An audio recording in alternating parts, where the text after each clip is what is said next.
Hi hello नमस्कार। मैं इस टॉपिक पे वीडियो बनाना चाहता था और मेरा मानना है कि मैं थोड़ा सा लेट हो गया हूँ। आज 14 जुलाई है और कुछ ही समय शायद आपको अंतराल मिलेगा आपको एग्ज़ामिनेशन फॉर्म फिल करने के लिए। आज एक आशीष बात कर रहा है जो ऑलरेडी 5 डॉक्यूमेंट वेरिफिकेशन पैनल को अटेंड कर चुका है और मेरा मानना है कि ये एक्सपीरियंस कहीं ना कहीं आप लोगों को उस डर से बचाएगी और आप लोगों में जितने डाउट्स थे वो डाउट्स को क्लियर करवाएगी। तो जिन्होंने एप्लीकेशन फॉर्म भर दिया है और अभी भी डर रहे हैं तो मैं बता देना चाहता हूँ इस वीडियो को ध्यानपूर्वक देखिएगा कि शायद हो सकता है कि आप बेवजह डर रहे हैं, फालतू का डर है जिसमें मतलब ऐसा है कि आप पढ़ाई नहीं कर पा रहे हैं, फालतू का डर रहे हैं आप। दूसरा ऐसे भी कैंडिडेट्स होंगे जिन्होंने अभी तक फॉर्म भरा नहीं होगा, इंतज़ार कर रहे हैं कि कहाँ से भरें, किस तरीके से भरें। तो तमाम सवालों का जवाब देने का कोशिश मैं आप सभी के सामने करूँगा। तो सबसे पहले मैं आप सभी को कहना चाहता हूँ कि लोग मुझसे सवालात करते हैं और किस ज़रिए से सवालात करते हैं। इंस्टाग्राम पे फॉलो करते हैं, इंस्टाग्राम पे मुझे फॉलो कर सकते हैं, SFY_आशीष करके मुझे सर्च करिए और लिंक आपको डिस्क्रिप्शन बॉक्स में मिल जाएगा। मुझे DM करिएगा, मैं आप सभी का कोई रिप्लाई करने का कोशिश करता हूँ वहाँ पे। तो बात यह है दोस्तों कि जब भी हम फॉर्म भरते हैं और जब मैं एक एस्पायरेंट था, मैं तो मानता हूँ कि आज भी मैं एक एस्पायरेंट हूँ, तो जब भी मैं फॉर्म भरता था, हालांकि मैं तो घर से ही भरता था अपना फॉर्म, तो मैं अपना जो रूम है, स्टडी रूम है, उसका दरवाज़ा बंद कर देता था। ऐसा लगता था कि अगर एक ग्लास भी कहीं गिर गया तो वो मेरा कंसंट्रेशन बिगाड़ देगा और आशीष के जगह मैं कहीं आशीष ही लिख दूँ। तो ये जो डर है, मुझे लगता था कि मैं सिलेक्शन ले भी लूँगा लेकिन मुझे क्या करेंगे लोग, लास्ट में मुझे बाहर कर देंगे, राइट। तो मैंने काफ़ी लोगों से बातें की हैं, लोगों की डॉक्यूमेंट वेरिफिकेशन पैनल को देखा है, खुद डॉक्यूमेंट वेरिफिकेशन पैनल के सामने अपने डॉक्यूमेंट्स दिखाया है। तो क्या वो चीज़ें हैं जिससे आपको डरना चाहिए और क्या वो चीज़ें नहीं हैं जिससे आपको डरना नहीं चाहिए। तो फालतू का डर आपको मिटाना चाहिए। देखिए, जब भी आप एग्ज़ामिनेशन के लिए फॉर्म भरते हैं, ध्यान से समझिएगा, एक स्टेटमेंट में आपका सारे जवाब जो है आपको मिल जाएगा। अगर मैंने कोई एग्ज़ाम के लिए फॉर्म अप्लाई किया है, अगर मैंने कोई एग्ज़ाम के लिए फॉर्म अप्लाई किया है, जो डिटेल्स मैं डाल रहा हूँ और लास्ट में मैं क्या कर रहा हूँ, साइन कर रहा हूँ, डिजिटल साइन आप जो भी है उसको अपलोड करते हो और लास्ट में अंडरटेकिंग भी सबमिट करते हो। क्या लिख के अंडरटेकिंग सबमिट करते हो? I hear bye declare that, मेरे नॉलेज में ये है कि मैंने अपने सारे जो डॉक्यूमेंट्स या सारे जो फॉर्म फिल की है सभी के सभी सही हैं। आप अंडरटेकिंग लिखते हो, दैट मीन्स आप जो भी भरते हो फॉर्म में वो आप मानते हो और शपथ लेते हो कि आपने सही भरा है, गलत आपने नहीं भरा है। तो आप जो डॉक्यूमेंट्स, आप जो फॉर्म फिल करते हो, यानी आपका जो एप्लीकेशन फॉर्म है, उसी रेलेवेंट सपोर्ट के लिए एक डॉक्यूमेंट होना चाहिए। मान लो मैंने आधार कार्ड में लिख दिया यार 1 2 3 4 5, तो मेरे पास एक आधार कार्ड होना चाहिए जहाँ पे ये ऐसा नंबर हो। Got it? ऑब्वियसली बात है कि आधार कार्ड नंबर तो यूनिक ही होता है। मैं एक एग्जाम्पल के तहत आपको समझाना चाहता हूँ, समझ में आ रहा है मैं क्या बताना चाहता हूँ। तो ऐसा है मेरे प्यारे दोस्त, कुछ छोटी छोटी चीज़ें जो होती है, जैसे कि फॉर एग्ज़ाम्पल नेम आपने लिख लिया, आशीष के जगह पे ASHISH लिख दिया एक्स्ट्रा, गलती हो जाती है, सबसे गलती हो जाती है और आपने यहाँ पे गलत कर दी।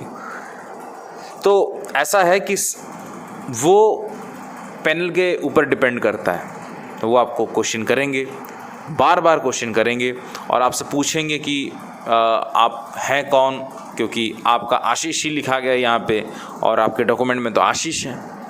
समझ में आ रहा है मैं क्या बताना चाहता हूँ? तो जो भी आप लिखते हैं उसके सपोर्ट में एक क्या होना चाहिए, एक डॉक्यूमेंट होना चाहिए। हालांकि पैनल क्या करता है, अगर गलती हो जाती है, सबसे हो जाती है यार, तो पैनल रिक्वेस्ट करता है कि आप एक एफिडेविट दीजिए कि आप ही वही व्यक्ति हैं जिन्होंने फॉर्म अप्लाई किया और गलती से मैंने एक्स्ट्रा आई लगा दिया है। तो ये चीज़ें आपसे मांगी जा सकती है।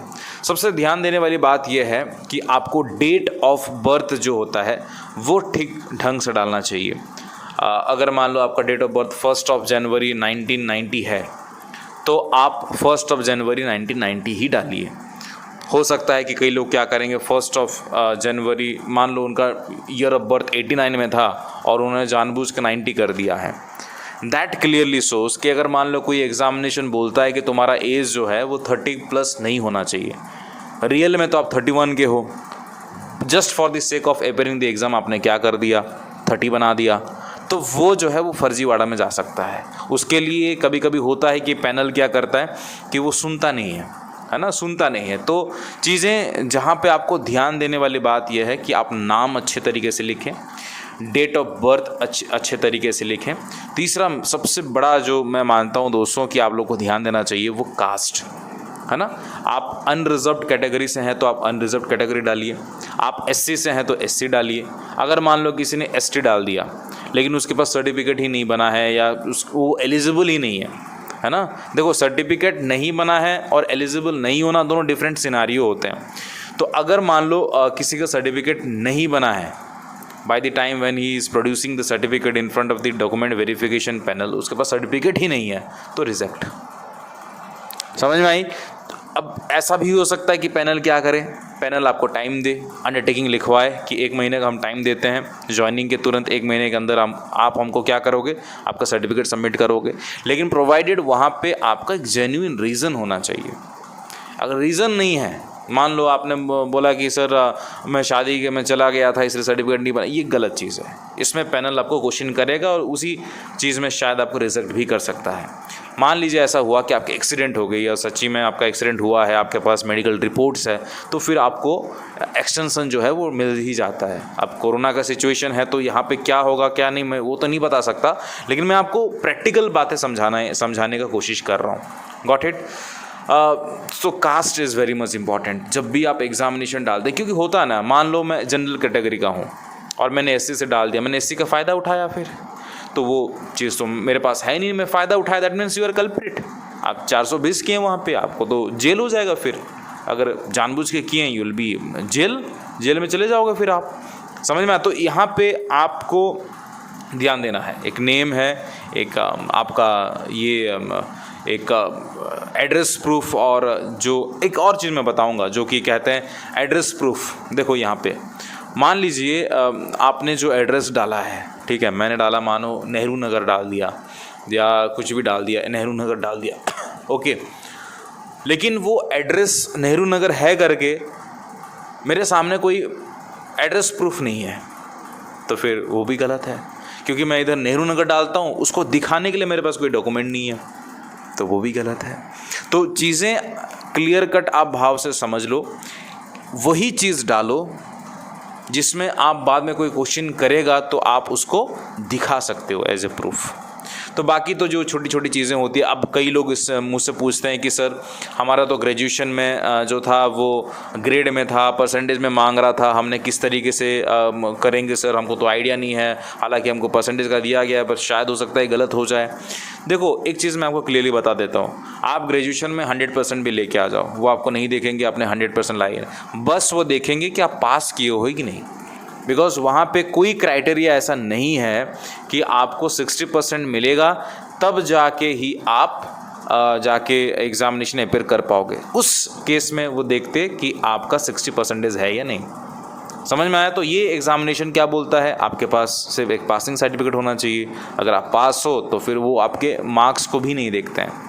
मैं पूरा बहुत अनुभव के साथ बता रहा हूँ दोस्तों, आजकल के ट्रेंड में क्या होता है डॉक्यूमेंट वेरिफिकेशन पैनल।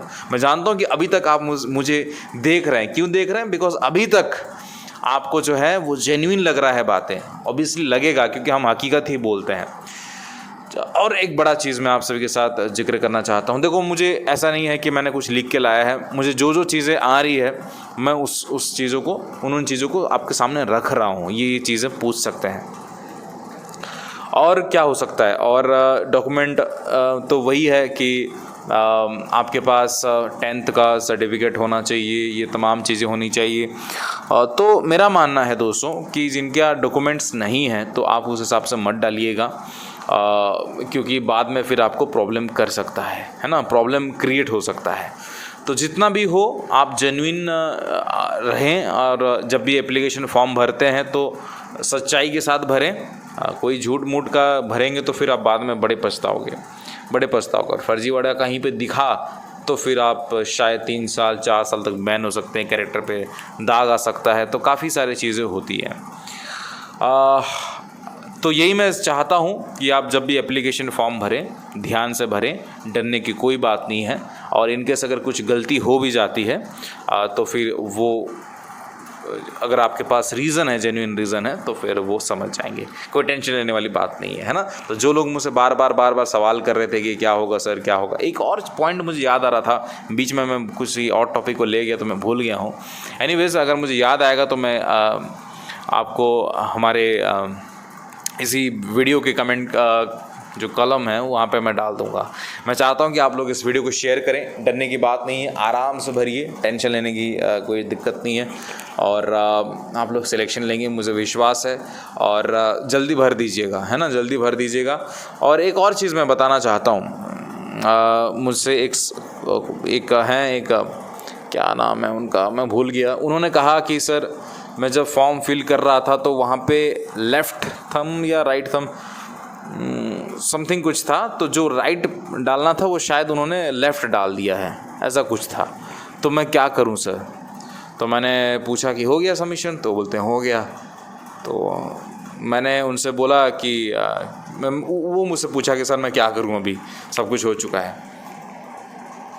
तो मैंने उनको ये रिक्वेस्ट किया कि मैं जानता हूं जब भी तुम एग्ज़ामिनेशन दोगे तुम्हारे दिमाग में यही घूमेगा, राइट की जगह पर लेफ़्ट था, लेफ़्ट की जगह पर राइट था, अब फंस गया हूँ मैं। तो इससे क्या होगा, तुम्हारा जो एफिशिएंसी है वो डाउनग्रेड कर जाएगा। अब जो सोच के अब तुम गए होगे ना, तो वो उतना एफर्ट में आप नहीं लगा सकते।